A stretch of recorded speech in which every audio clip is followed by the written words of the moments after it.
Hi, thanks for joining us. My name is Kevin Mahoney. I'm with Raymond James and Sherm 401k Solutions. I'm joined today by my friend and colleague Harrison Newman from Corporate Synergies. Harrison is also co-program director for New York City Sherm. In today's program, we're going to talk about the challenges of having 5 generations in a workforce. We'll identify the opportunities and challenges facing each generation. We'll think about ways to optimize your benefits program to meet the needs of each generation, and communication strategies rather, for each generation, and then answer your questions. People are living longer and better than previous generations. This comes with blessings and challenges. Interesting thing, among those still working, nearly 2/3 prefer a phased retirement. And we talked that 100-year life. It's a relatively small percentage, but the number of centenarians has more than doubled in the last 20 years. So, I remember a time when you never heard of anybody who was over 100. Now, we've had people I know, people within my family turn 100 in the last 3 years. I think I've had 4 different people I know turn 100. So that long lifespan is important. And it has to change the way we think about retirement. Retirement doesn't mean the same thing today that it did for, certainly for my parents or grandparents. About 33% of workers say they want to work at least part-time in retirement. And I count myself as one of those. I love the idea of not having to work, but I hate the idea of not having anything to do. So, I think about retirement for me as phasing back, phasing out, and maybe doing something different at some point. And that whole concept of, phases, that makes a lot of sense because our lives are really lived in phases. When we think about how our lifespan actually works, we put it in terms of 8,000 day increments. And, the first 8,000 days, and so you don't have to do any math, it's about 22 years. The first 8,000 days, that's the school days. That's when summer vacation and you're having fun and you're learning everything, and your ability to learn is at its highest peak. So, that first 22 years, whether even if you don't go on to college, you're still learning, you're absorbing everything you need to know about, becoming a fully formed human. And then the next phase, we talked about that as the growing phase. And I tease my kids that they're adulting now. That's where you start to figure out who you want to be and what you want to do. Then there's the maturing phase, and that's you've gotten some experience, you've reached your peak earnings, you kind of figured life out, and hopefully are on a path towards creating a secure financial future. And then you have the exploring days, and that's really the what would have been traditional retirement at 64, for just a few short years, has now become thinking about retirement at 60, 64, 65, and then building out a whole new life in retirement. And that may include actually working in retirement. It may include, just kicking back, or it may include changing what you do and how you do it entirely. But the old concept of the 3-part career map is over. The beginning, we still do education. We still have our core work years, but the retirement years don't look anything like they did for, say, my grandfather, who was a bus driver in New York City and, retired at 65 and died at 67. That was kind of what life was like for that generation. That's not how it's going to be for most of us, and it's certainly not how it's going to be for our employees.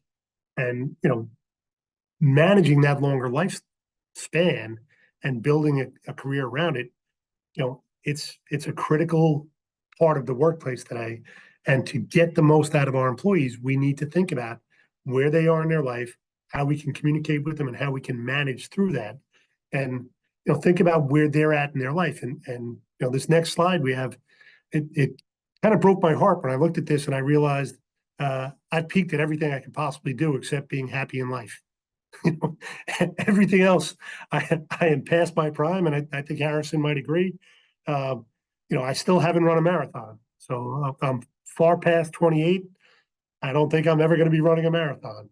I used to play chess as a kid. I couldn't even remember how to play anymore. So, how we deal with these things and how we build out a life through this whole thing. And one thing that's missing here, so you peak of remembering faces and you make your Nobel Prize discovery at age 40, but from age 40 on to really the end, that's where you're living your life, and that's where we're doing some of the best things we'll ever do happen during those years when you're raising your kids and you're meeting your grandchildren and thriving in your career. All of that stuff happens here, and I look at a slide like this, it's kind of a little disappointing. My brain processing power, I peaked out when I was 18 years old, and that was probably the time in my life when I was using my brain the absolute least.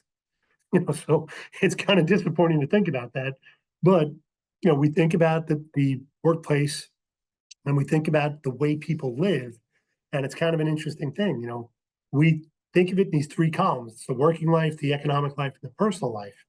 The economic and the personal life is where employees live.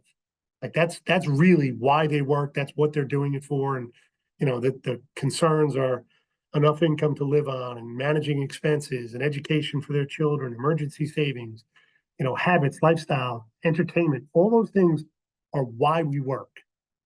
But the left column, the working life is how we help them. We as employers, we as HR professionals, work life is how you help manage the stress of people's economic and personal lives. And, that working life, managing that stress and helping them through that period, that really is a critical part of an employer's job, because if you can help manage that stress, that becomes productivity.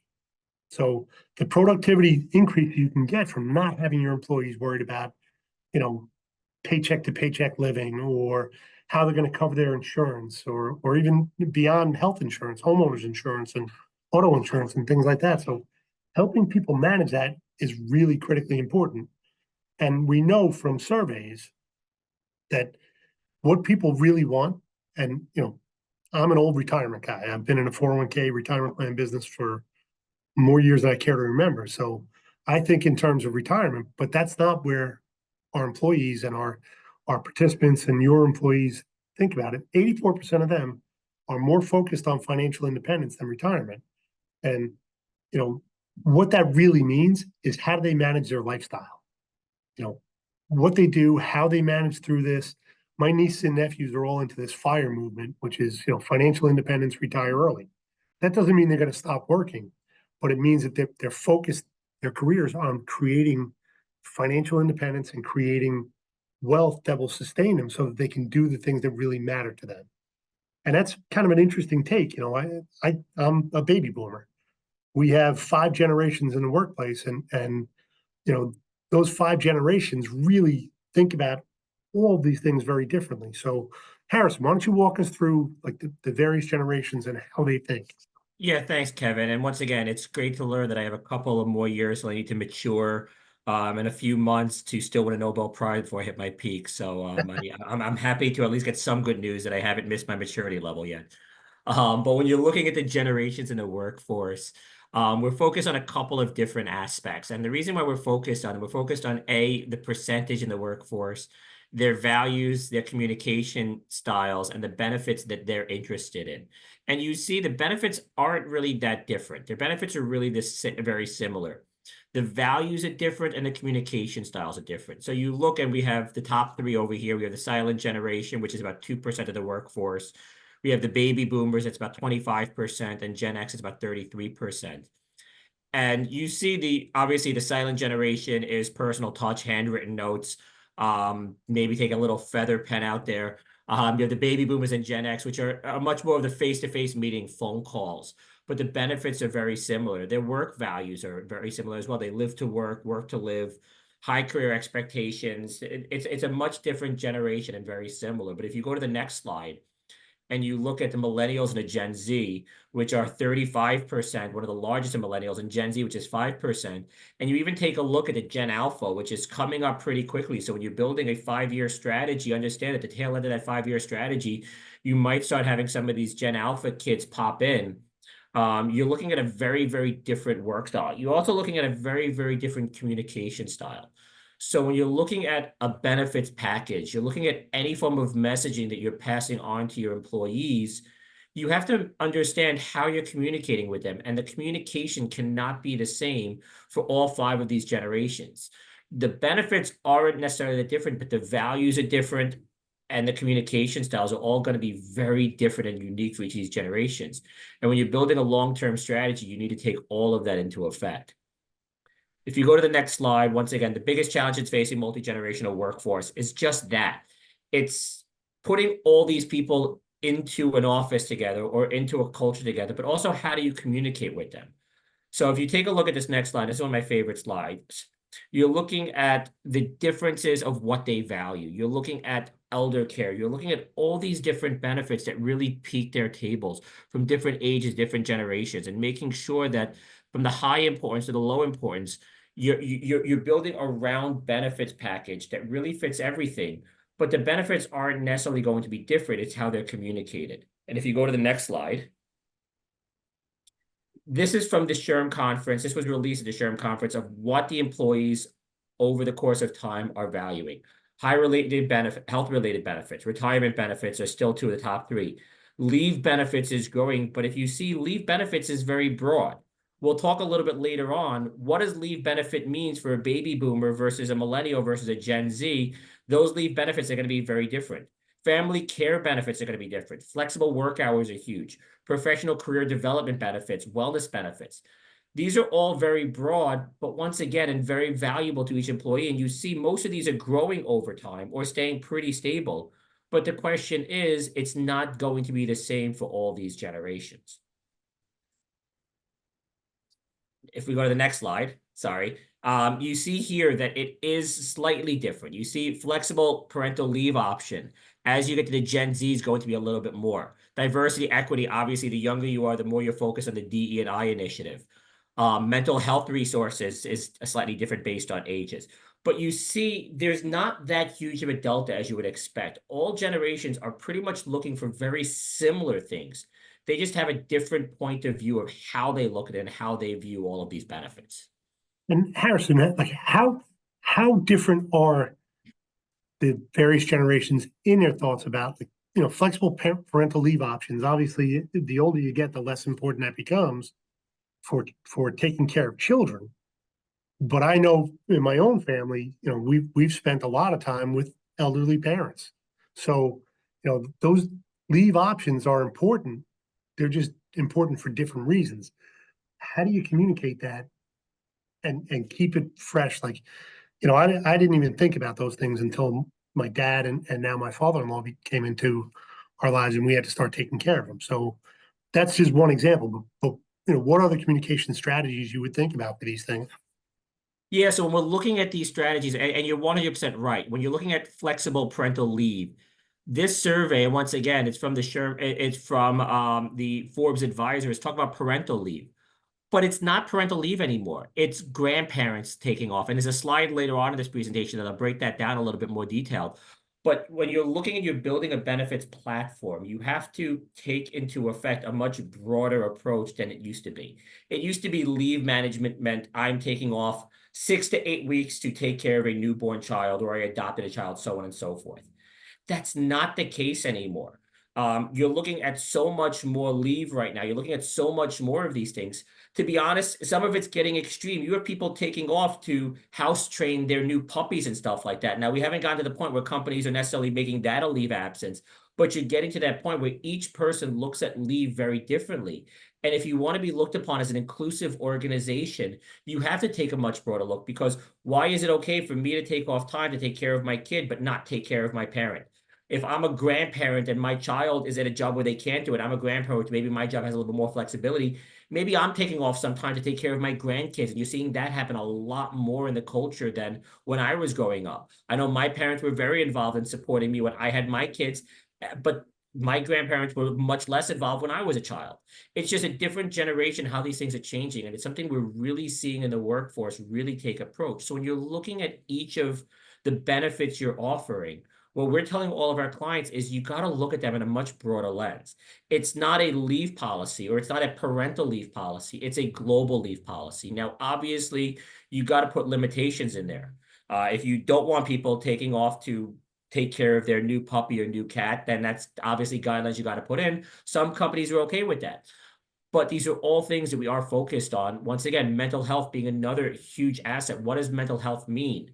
Flexible work options. You think people, it's funny, people think flexible work options, they think about the younger generation who did a lot of their college virtual, who are much more comfortable, but it's actually the older generation, a lot of the baby boomers, or even the people closer to retirement who want that flexible work option, because you mentioned they want to sort of retire but stay in the workforce. So if they can still snowbird down in Florida but work, they might be more likely to stay involved. So the things that we think are tied to a certain generation, that's not necessarily the case.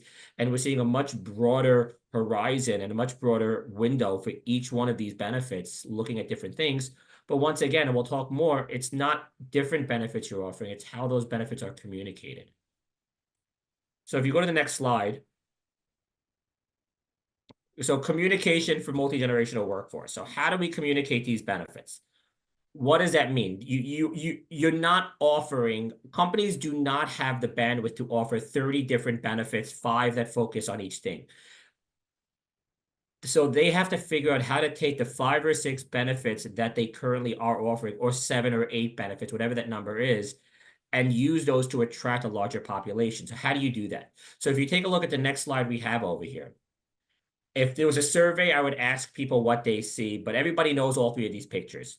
I want everybody to take a second and quickly write down what you see in each of these pictures. First glance, don't go from there. Since there is no actual survey, I'm going to estimate, and I'm going to say that I'm right, that about 50%, there are about 97 people here. I would say at least 40 people for that first image saw an old lady, and the other half of them saw a young girl. For the middle dress, is it blue or is it gold? What color is it? I know there's a whole scientific thing behind what color you see. And what do you see first? Do you see the pair of lips? Do you see a chicken? Now that I mentioned them all, you all can see both images, or all images. But when you first looked at it, you saw something differently. The same comes to communication when you're looking at your benefits. When you're looking at your benefits, take the leave management policy. You're trying to sell your staff that you have a strong leave management policy. But once again, for your baby boomers, leave management means one thing. For Gen X, Gen Y, Gen Z, or Gen Alpha, leave management might mean something else. So when you're building your benefits package, you're not going to give different benefits. But when you're building your communication strategy, when you're building your benefits guide, when you're communicating it at open enrollment, when you're communicating it to new hires, you want to have a different talk track and possibly even different benefits platforms for these guides. A lot of these technology solutions out there right now will build what they call packages of benefits, where if you are the childbearing age, you're looking to have children, these are the benefits you want to look at. And they put in a little pretty package and you can select that one. If I am close to retirement, these are the packages you want. And if you take a look at them, they're not very different. There's maybe 1 or 2 different things, but it's just the way you look at it. And we're going to go through this presentation, a couple of the different benefits that we've seen that fit multi-generation and how differently they are communicated. Next slide. So leave management, we spoke about this a lot, but you see on this picture 3 different versions of what leave management can look like. So if you go to the next slide over here, this is what we were talking about earlier. Describe the status of caregiving you're looking at. So you have grandchildren. You have 9% of the population taking care of their grandchildren, but 25% say they're planning on doing that in the future. You have adult seniors, 28%, another 19%. You have children. We said the fastest growing is pets. So when you're building your leave management policies, whether it's insured or self-administered, meaning you're doing a leave policy, whether it's paid leave or unpaid leave, you want to take a look at your staff and say, okay, fine, how do we be as inclusive as possible? What falls under leave? Is it just children? Are we just doing maternity? Is it, hey, you know what? We understand that sometimes there's daycare issues and we want to be flexible and allow flexible work options on over the summer or during times when schools are off, or how we manage those aspects. And once again, we understand that, as Kevin mentioned beforehand, taking care of parents has become a lot more popular. We have the 100 years. Kevin mentioned the story where it was, you retired at 65, you died at 67. That's not one person, that's almost an entire generation. That's not the case anymore. People are living 80, 90. People are waiting till they're in 80s to run for president nowadays. So we're seeing a much longer lifespan. So we're seeing people do things, but once again, it still falls on the children who are sometimes older to take care of those parents. So when you're building those leave policies, you have to take a much broader stroke than you used to have to, and take a look much broader of how you're communicating your benefits, but most importantly, what you're including into your benefits. Next slide, please. Once again, and we mentioned it's not just based on the type of leave, it's also the generation. You see 31%, 31, 25, 24, all generations are taking care of their seniors. And once again, even Gen Z and the baby boomers are having children taken care of. The boomers are their grandchildren, but they are taking care. So you see the demand for leave is significant across all generations. And once again, this was something that when we were looking at this slide shocked me. I was shocked there was so many Gen Zers taking care of parents. And then even in the boomers, you have that 22% still taking care of grandchildren or children in some situations. It's still a very large number and something that cannot be forgotten when you're looking at building your benefit strategy and your leave management strategy. So, you know, Yeah. among the benefits that we offer, it's financial wellness packages are becoming sort of a must-have type of offering. But it means a lot of different things to a lot of different people. You know, financial wellness has become, and you know, I joke about it being part of buzzword bingo, but it really is important to think about how we can help your employees manage through, you know, caring for their family or you know, all those things. The outside stress that your employees feel, that's a direct hit to productivity. The average employee, you know, employees spend on average rather 8 hours a week dealing with financial issues, with 4 of those hours occurring at work. Basically, a half a day each week is getting burned trying to figure out how they're going to pay for you know, mom and dad's care, or you know, the daycare center shut down and I got to hire a babysitter, or you know, one that I never thought of when I was growing up, pet insurance. If anybody was at the SHRM National Conference, the number of places offering pet insurance and how popular those booths were blows my mind every time I go to it. But it really is something that we need to think about. How do we help folks? How do we make it easier for the employees to deal with that financial stress, to deal with those outside issues, to communicate the benefits that we're all spending so much money on? You know, the cost of your benefit package is really high. And sometimes, we've seen surveys where employees don't appreciate what they have, and they have an insatiable desire for more. So, you know, how do we do that? And how do employers feel about these things? So on the next slide, you see 96% of employers feel responsible for their employees' financial wellness. But only 2 out of 5 offer financial wellness programs. Now, that's partly the fault of the financial services industry. As I said, you know, we've turned financial wellness into a buzzword that no one really knows what it actually means and what it delivers, and you know what it's meant to deliver. You know, it's something as a retirement plan provider you have to have. But what does it actually mean? What does it do for your employees? And you know, the mindset on the industry side is that it's a product to sell. But from your point of view as employers, it's not really a product, it's a process. You know, it's a way to meet the employees where they live, try to help them figure out what they need to do, when they need to do it, and give them the tools necessary to do those things. So, you know, why do companies offer financial wellness programs or even healthcare wellness programs for that matter? They believe it enhances the overall employee experience, and it does. It's the right thing to do. I mean, you know, sometimes lost in these benefit discussions is, you know, who and why we're doing this for. Ultimately, we're doing it for the employees. And, you know, as a fiduciary, I take it to heart that I really want to see the best thing done for the employees.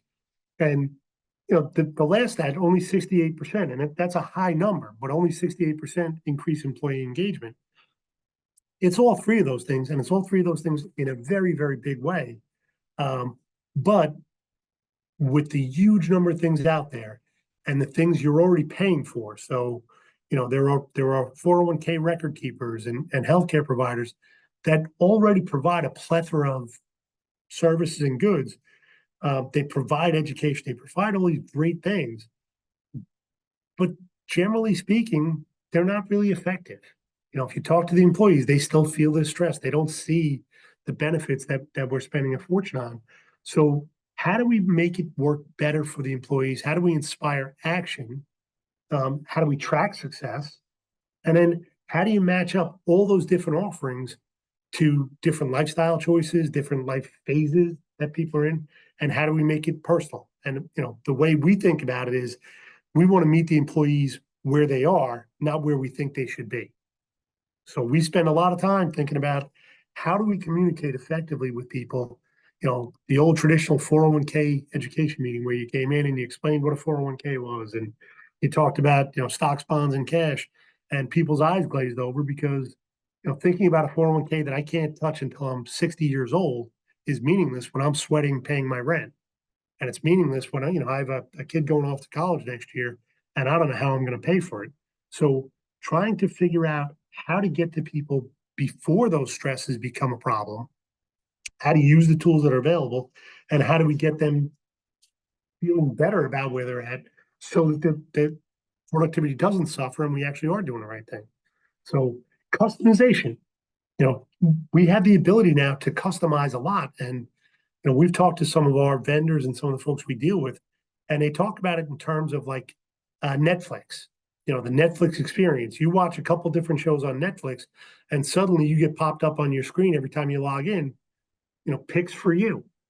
Well, that same kind of tools work well for financial wellness packages. And many of the vendors are building that today. You often begin with a questionnaire, but the questionnaire is really meant to create a curriculum for that individual employee. So what stresses you out? What are you worried about? And if we can get people engaged to do those things, we can create a customized path for them to figure out, where they should go.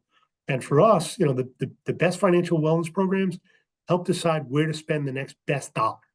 So, how do we create that experience where they're getting coached and they're being led to make the right decisions at the right time?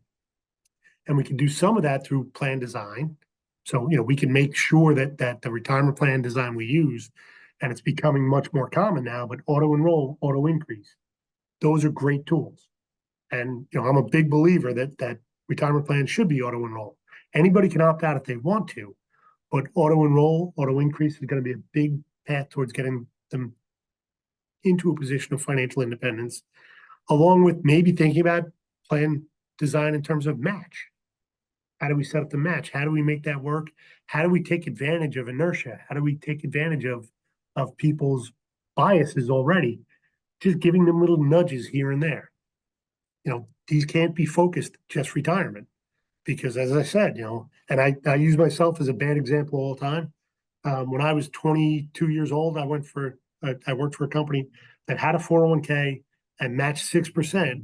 And I was not in the financial service industry right out of school. My brother, who said, "Hey, you should join that 401k. You should put money away. It's a great program. You should do that." And I remember thinking to myself at the time, 59 and a half. If I had money for beer on Friday night, it was a great week. I just couldn't get my head around that kind of long-term time horizon. Unfortunately, I matured and grew up and became a good saver. But at the time, that was not my focus. So, how do we help employees figure out what they need and where to put that next best dollar? Whether And it's Kevin, emergency. Yeah, go ahead. and once again, this goes to a lot of that conversation, as you mentioned, and a lot of the education we're seeing is where to put that money. We're seeing a lot of conversations about student debt repayment programs. We're seeing, once again, going back to those pet, but having pet insurance and looking at making sure you have you're protecting yourself from these shock claims. And once again, dog surgeries can get very expensive, student debt repayment. And I think a lot of the education, and once again, going back to the different conversations, the different demographics, is it's not a situation where you just say, hey, you save for retirement and here's what it is. The financial wellness is like, hey, you want to put X amount of your saving money into this. You want to put X amount to a fund that you could use for a first house. And I think it definitely does change now via generation of what the financial wellness education is and where they should be putting their money. Definitely has an impact based on generation and goes into that generational concept as well. Yep. And our job really as providers is to help the employees figure out where that next best dollar goes. And, I see it. I have a very large family with lots of nieces and nephews, and I do a lot of financial coaching within the family. And some of the conversations we had, where they're deep in debt on credit card debt, for instance, and they're worrying about, putting money into their 401k. And I got to remind them that not paying the credit card 20% is a guaranteed earning versus, maybe getting an 8 or 9% return on a 401k. So there are lots of ways we can help them. One of them is making sure that the benefit offerings we have are competitively priced, diversified, that they're simple, they're easy to use. And this is critical. When we look at vendors, always kind of think in terms of how do they make money on this? And I know that's kind of mercenary for you to think that way, but we do have to be responsible about what we expose employees to. I joke about it, and I won't use the name of the company, but there is a very large company that does a wonderful job on 401k plans. It's one of the best providers in the country, but it's also like a Disney ride. You can't get off the ride unless you go through the store. So, along the way, there's lots of cross-sell opportunities for them to make money. And we do have to be careful about what we do, what we offer, what we're exposing the employees to, and how they're using it, because, there is a lot going on in their lives. And one of the ways human resources professionals and the vendors you choose can help is to help them connect the dots. So, where are these dots? Well, at the top, everyone, and again, I'm a 401k guy. I think about the retirement savings plan as the top dog here, but it's not necessarily the best place for people to put their money. The best place could be the health savings account. It could be the emergency savings. It could be paying down student loan or educational savings accounts for their children. Where they use that money, how they use that money. Part of the communication to these multi-generations is really understanding within your own demographic, within your own employee base, what are their concerns and which of these things should you be nudging them towards or helping them learn more about? Because today I would venture to guess, we have a large number of people on this webinar. You're doing an awful lot right now, but maybe not as interconnected as it should be. And I think about it in terms of the silos. We think of healthcare in one silo, we think of retirement savings in another silo, but they're really not. The impact, and this is both from the employee point of view and from the employer point of view, the impact of health and wellness, physical health, physical wellness on productivity is huge. And, the number of employees who stay on, not because they really love their job and they want to work, but because they can't afford healthcare outside of the workplace. Well, that has a big impact on your productivity. It has a big impact on opening up space for the next generation to move up and become the leaders of tomorrow, are maybe missing opportunities because people end up not moving on and staying in the workplace longer, not because they're great at their job, not because they love their job, not because they're the highest, best use of their time, but because they simply haven't thought about all these things in one package. So connecting retirement to healthcare, to emergency savings, to educational planning, and creating a holistic approach to your benefits package that speaks to people about the things that matter to them when it matters to them is critical. So, And Kevin, what's interesting about this is the job of HR and finance, the job of the employer has actually changed a lot over years. In some ways, it's almost become like a parent to the people, because you look at some of these solutions, you look at something like an education solution, and anybody can go out and open up their own 529 plan. But people don't necessarily do it on their own. They almost rely specifically in a lot of these industries, and we've surveyed a lot of our clients, where people expect their employers that if there's something they should be doing, they're the ones who are going to bring it to their attention. So when employers are saying like, oh, it's not our responsibility, we're not going to take care of it, they could do it on their own, we don't need to do it, there's no real advantage of doing it through us or through them, it's just bringing it to the table. That's not really the case anymore, because people are so focused on work, they're not thinking outside. And if it's not literally handed them in a silver platter, they're not going to take advantage of it. Things like disability policies, we're seeing it. Basic things like life insurance policies, where they could probably get it cheaper if they go out and get on their own. But so many people, the only life insurance policies they have are through their the workplace. employers, to Yep. health savings account, to all of these things. So when you look at these things, you're right. People could open up their own IRAs on their own. They could open up their own 529s on their own. But if the employer is not bringing it to their employees, it's going to cause issues because they're not going to do it on their own. And then once again, when they end up in that situation, they have to figure out how to pay for their kids' tuition. Going back, they're going to spend more than 4 hours of their workday focusing on all these headaches and issues that are taking effect to them. Yep. And, that leads to where and how to best use some of the tools that are available. So, I talked about it being a process rather than being a product, and it really needs to be. It's building out a curriculum where the first thing, I was lucky enough to go to a public high school that offered economics in school. So I took economics in high school and understood basic financial literacy pretty early on. But it's amazing to me how little people know coming into the workforce. So just basic financial literacy is a challenge. A clear and understandable explanation about employee benefits, how to use them. When we have our open enrollment here at Raymond James, you have a plethora of choices. That there's the core benefits, and then there's all the ancillary benefits that Raymond James is good enough to offer to the employees. But understanding those things and really understanding which ones matter to who, and Harrison talked a little bit before about creating somewhat customized communication around the benefits package so that it's more generational. Benefits offering is the same, but the education and the way we communicate about it is critically important, that it speaks to what matters to that person and that generation. Budgeting tools, nobody likes to live on a budget, but figuring out your budget is one of the best ways to figure out whether or not you'll be able to retire, because there's really only a couple of levers you get to control. You get to control time, risk, and spending. Well, if you don't like risk and you want to keep your money in the safest investment, and you don't want to cut your spending, then the decision you've made without making a decision is that you're going to work longer. So, understanding how to budget, understanding debt management, including how important your FICO scores are, and managing your FICO score. It's very easy to get trapped in a debt cycle. It's really important to get yourself out of it and lower that FICO score, because it does make a big difference in terms of the rates you'll pay and whether or not you'll have credit available. The rainy day funds, this is a topic that is top of mind for many of us, particularly since Secure Act now allows for, emergency savings distributions from retirement accounts and emergency savings sidecars to the 401k. That's important.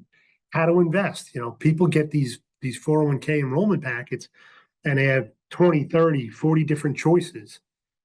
That can be extraordinarily overwhelming to someone who hasn't really thought about investing, doesn't understand the difference between stocks and bonds and cash. So, building that curriculum out so that we make each of these things bite-sized, we make it easy to understand. And, for the people new in the workplace, it is almost like a curriculum over time. And for someone maybe in the middle of the career, you focus more on the things that they have to get done. And then, a big one that I think is lacking in many, many places is guidance for that transition into retirement. How do you claim Medicare? What Social Security claiming strategy should I follow? How do I manage in my house? We have a 92-year-old, be 93 in a month, father-in-law, who my wife is his primary caregiver.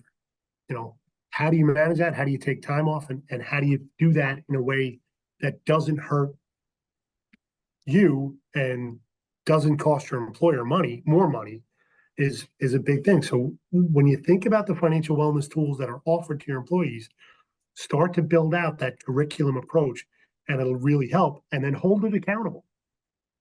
Accountability, retirement planning report card. In a bull market, it's easy. We have strong financial markets. Everyone's very confident. The confidence numbers go up. But without the plan sponsor, the employer, the HR, and the finance department holding your vendors' feet to the fire about what they deliver and whether or not it's working is critical. So making sure that you're looking at those financial wellness scores, making sure that you're looking at healthcare outcomes, all of those things are really going to matter. So we know, and this is a factor of the market being well. People feel confident. The numbers are pretty strong and they've gone up over the last 2 years. In 2022, they were looking back at plan year 23, looking back at plan year 22, where the markets were very tough. Now you're looking back at plan year 23, your 401k balance is up and everyone's feeling confident. So people who have workplace retirement plans and workplace benefits are feeling pretty confident. Look at the bottom of this list, the independent savers, the people Harrison talked about that are doing a 401k, the IRA on their own. They're saving for their kids' college on their own. They're not getting help through the employers. Those people have very, very little confidence, below average. And what this tells you is that your employees need your help. They want your help, but it's incumbent upon us to make sure that what we offer your employees and how we deliver it actually returns equity to the firm. There's a return on that investment that you can measure and manage. And there's other types of lifestyle accounts that we'll talk about now. So Kevin, you told your story about how you were the bad retirement plan person when you first started. So I got to tell mine about the benefits world, but I think it fits in. When I first started working, I wasn't in benefits. I was working for a small tech company.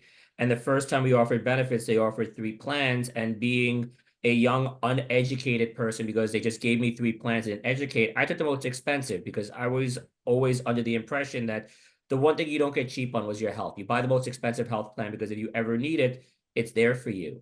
And when I got into the business a couple of years later, I realized how much money I pissed away by getting on the most expensive plan because it wasn't necessary. It had all these bells and whistles and out-of-network coverage and benefits I would never use in a million years when all my doctors were in network. And it was just another example of, once again, if I could have had those $200 a month for those 5 years, I might have been able to buy my house a year earlier, stuff like that. So it's educating your staff and it's making sure that they understand what they're purchasing is a major aspect, and making sure that they're financially literate, but they're also benefits literate. Understand that you're offering a rich benefits, but they understand what the pros and the cons are of those benefits. And we've had clients who we see are young people and spending so much money on benefits. When we surveyed them, they're buying it for one specific reason. We had a client who was spending so much money on benefits, was buying them because of just mental health. And they were spending so much money on just mental health. And what we were able to do is create a mental health sub account through an HRA that gave them so much more benefits through mental health, but they were all able to purchase at cheaper benefits. So when you're looking at these things, you want to make sure that they're purchasing the benefits that they actually want and they're not pissing money away, because there's so much better ways they could be spending their money. Yep, we are seeing that a lot, particularly as companies move more and more towards high deductible plans and coupling that with the HSA, because employees and part of it is a young kid new in the workforce. They turn 26, they're coming off mom and dad's plan, and if they don't understand how health benefits work, and they listen to parents who are the baby boomers and older that are maybe very, very risk adverse, and they look at it and say, no, you want the full package, you want the high octane gold plated health benefit plan, when for a 26-year-old, maybe the high deductible plan coupled with an HSA makes a lot more sense, because they're not really big users of the healthcare. So, that HSA is, in my opinion, is one of the least understood and best offerings that employers can give to a younger population, because it can set them up to pay for their health insurance long into retirement.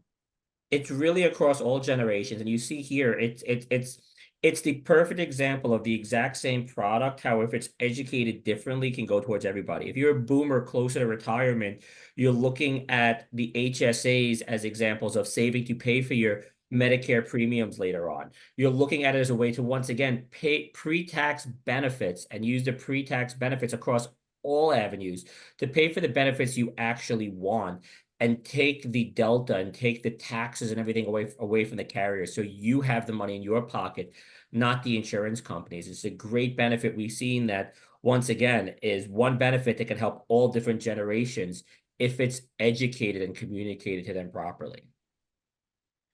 So the last thing we're going to touch on today is lifestyle accounts. And lifestyle accounts are one of the newer topics that's really come up a lot, and a lot of our clients are talking about lifestyle accounts for that simple reason, because It's a broad benefit that can be offered across the board to numerous different types of people and find needs for everybody. Instead of offering a gym reimbursement program or a step program or whatever your wellness program is, or financial wellness program or whatever, you're giving your employees a fund where you're limiting what it can cover, but you're allowing them to purchase things that fit their needs. It might be orthopedic shoes. It might be walking gears. It might be a Bowflex or a Peloton, or if you really own those ThighMaster machines, whatever those are, that fits your needs specifically. It could be for your pets. It could be for your physical wellness, your financial wellness. And you see here a list of eligible expenses. But what's great about these expenses and these luxury accounts is they're so broad, but you're able to control them so it fits your needs. But they're able to use these monies on things that they find valuable and they find important. It could be they're working from home and remote. It could be a chair that has better lumbar support. It could be identity theft insurance. It could be anything that they want. But the fact that it's such a broad benefit really allows you to focus and provide solutions across many different generations. If you look at the next slide, you see the average benefit per year is about $750. So they're giving their employees about $750 and about 500 of those are being used. You're seeing apparel, gym memberships, workout equipment, app activities, fitness watches. These are what they're most commonly being used as. But you're really seeing a huge benefit here because people, once again, people offer surveys to their staff and they'll have 10% say they want this and 15% say they want that and 30% say they want this. And they come to me and they're like, what do we do? We really don't, there's no one product that fits all. That's where these accounts come in. And even though they are post-tax money, they're able to provide specifically what your employees feel valuable. I just did a podcast for New York City SHRM recently, and I'll plug that right here. But on the topic, they were talking about they were talking about wellness perks and making sure that when you're having a wellness program, that the rewards that they're getting are actually rewards that they value. Once again, rewards are nice, but if you're giving them something that they can get at a carnival game, it's not really going to be that much of a valuable. Over here, the benefit of these accounts is you're providing employees what they want. Once again, it could be a membership to Peloton. It could be sneakers. It could be high maintenance fitness watches or anything for the older population, shoes that have extra support, chairs, so on and so forth. But it really provides a broad reach of all the benefits, so one solution fits all. So once again, that is the end of our presentation. Once again, you could, I'd love to connect with everybody on here, and Kevin the same way. We do have some questions. We have about 10 minutes left over intentionally to answer questions if there are any. Now would be the time. Krista, was there anything in the chat that wasn't answered? Yes, I will get to that. There's a couple of questions. Hello, everyone. My name is Kristen Kolish. I work with Kevin and I've known Harrison for a while through the SHRM connection. Just from a logistics standpoint, if you don't want to hang on for the Q&A, I will be sending an email later today that will have the SHRM code along with a copy of the slides. That was a lot of the questions that was coming through the Q&A. You wanted to be able to bring this great information back. So that's great. Harrison, one of the questions that came through is we spent a lot of time talking about the leave policy, right? So you said it's no longer the 4 to 8 weeks leave policy. I'm thinking if you're caring for elderly parents, that's very different than being a new parent yourself. That could go on for years. So can you talk a little bit about how leave policy and flexible work schedules kind of, it's almost like it's intertwined in terms of what it can do to provide some assistance to employees in the caregiving phase of their lives? So 100%, it goes on forever. So it's not a typical thing. But when you're looking at the leave, so there are two aspects. There's the flexible work aspect, and then there's the actual care aspect.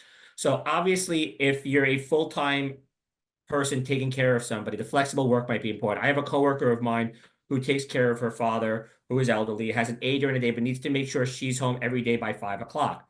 But once again, there are days when the aide can't make it. So having those flexibilities and saying, hey, in addition to your sick days, in addition to that, you have you can either bank leave days or you have X amount of leave days available paid to take care, whether it's taking them to a doctor's appointment, whether it's taking them to physical therapy, or maybe it's done in half-day increments because certain things might be need to do constantly. It might be an hour here or an hour there. Having that flexibility when it comes to building those programs, we're not talking, once again, it's very different than the maternity leave. The maternity leave or the child leave, you know specifically what it's going to be. It's going to be when they give birth for 6 to 8 weeks. You have bonding afterwards, which is a newer aspect, but you have that time afterwards.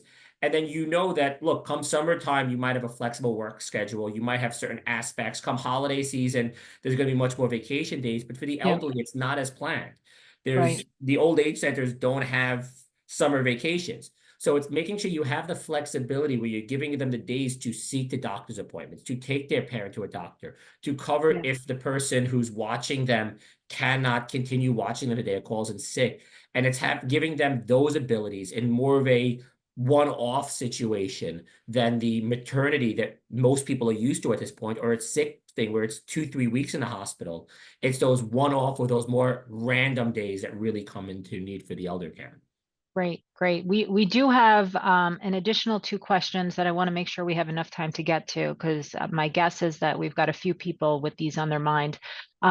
Life spending accounts, that's like seems to be the newest, I don't know if I want to call it a trend yet, because it's still getting its legs under it. The question here is, how are they typically provided? Is it through a broker such as Health Equity? Like how do the mechanics and operations work of offering this? So they're definitely something you should talk to your broker about implementing. They are administered through most third-party administrators or flex spending, the same people who would administer your flex spending or your HRA, or in certain situations, self-insured policy. Most of them have the ability to administer these plans, but typically speaking, you're going to go through your broker. So once again, we are brokers. I'm a broker at Corporate Synergies. We're the ones who are helping our clients build them out and administer these policies. We're obviously not administering them. We're administering them through resources they have in place, like Health Equity, like WEX, like I'm going blank on names right now. I apologize. IBA is another one that does these. So there's a bunch of different TPAs or administrators who can do these types of accounts, but it's definitely something you want to bring up to your broker. And typically during a strategic planning meeting, these are conversations that come up and we discuss over the course of the year.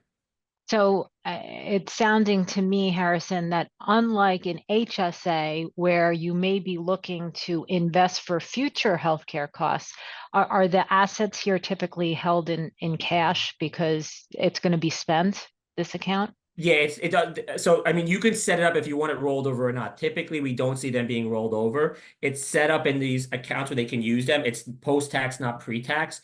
But once they use them, it usually resets every year, every couple of months, and goes on from there. Got it. But it's not like an HSA where they're accruing over time. You don't necessarily want them to save up because it's at some point they'll also take it out and have a huge tax burden on those as they grow them. Yeah, so the last question that I want to make sure we get to today, I think is a very insightful one, because it plays into this caregiving notion, which is, okay, so right now we're trying to give employees benefits for caregiving, but at some point those very employees may need care themselves, right? So how does long-term care as an option, or has it become a popular benefit as part of healthcare options? Like if you think about through your employer, you can get disability insurance, life insurance. Is long-term care an option that you're seeing employers offer? It definitely is. The issue with long-term care has always been the issue with long-term care is by the time somebody realizes they need it or starts thinking about it, it's usually too late. What I mean by too late, it's usually too cost prohibitive at that point. It's one of those benefits, and going back to what Kevin said earlier, where you have that young kid, you have to tell them, hey, look, you got to take advantage of it. It's one of those benefits, specifically if it's being offered voluntary, which you're seeing more employers do. It's not as common to have an employer pay. We do see it occasionally employer pay, but more common to be voluntary. When it's age banded, you want to take it out at a much younger age, because by the time you get older and closer to needing it, it's going to be much more expensive. So similar to a whole life policy where you take them out very young and then you have them as you get older. The issue we see with long-term care is by the time you start thinking about that conversation and realizing the importance of it, It's very often a situation where it gets very costly at that time to actually purchase it, which once again goes into the conversation we've been having on financial wellness is you need to educate people about where they should be spending their money. And even if they don't want to, and they think like, oh, should I be spending it on my medical insurance and buy the more expensive plan, or take those extra $15 and purchase a long-term care policy, they're going to have long-term much more value by buying the HSA plan, funding it into that, and then spending money on a long-term care insurance policy. Agreed. Just lastly, before we wrap up, I did see a follow-up question on the LSA and how that would play out if you have an employee who leaves mid-year, like how the terms would be, how you see employers navigating that. So what we're seeing is a lot. So if it depends on the employer. If you're an employer with high turnover, you might want to limit how often you make these contributions. Once again, these don't have to be front-loaded contributions. They could be done monthly. They could be done quarterly. If you're an employer who has high turnover, you might say, hey, we're giving you a monthly contribution to your account. Instead of giving you I'm going to use round numbers. Instead of giving you $600 for the year, we're going to give you $50 a month. And going from that standpoint, where if you're an employer which doesn't have that much of a turnover, you might say we're going to front load it and do it the first of the year, and at the midway point give you half of those monies. But once again, there's similar to the FSA and a lot of these other benefits, it's very hard to navigate people who are taking advantage of the system and maxing them out before they leave. Well said. Well, on behalf of Kevin, Harrison, Raymond James, Corporate Synergies, and SHRM 401k Solutions by Raymond James, we'd like to thank you for taking an hour out of your day to join what is a very dynamic conversation, which will certainly be ongoing. Actually, this webinar, the reason why we planned it is because there was so much interest around that longevity panel that Harrison and Kevin and a few others did at SHRM 24. So if you have questions or anything related to the items that we spoke about, like I said, I'll be sending an email out with the deck. Feel free to reply to me, or of course, connect to any of us on LinkedIn, and feel free to continue the conversation. Here we are Wednesday in mid-July. I hope you have a great rest of the summer, and keep in touch. Take care. Thank you.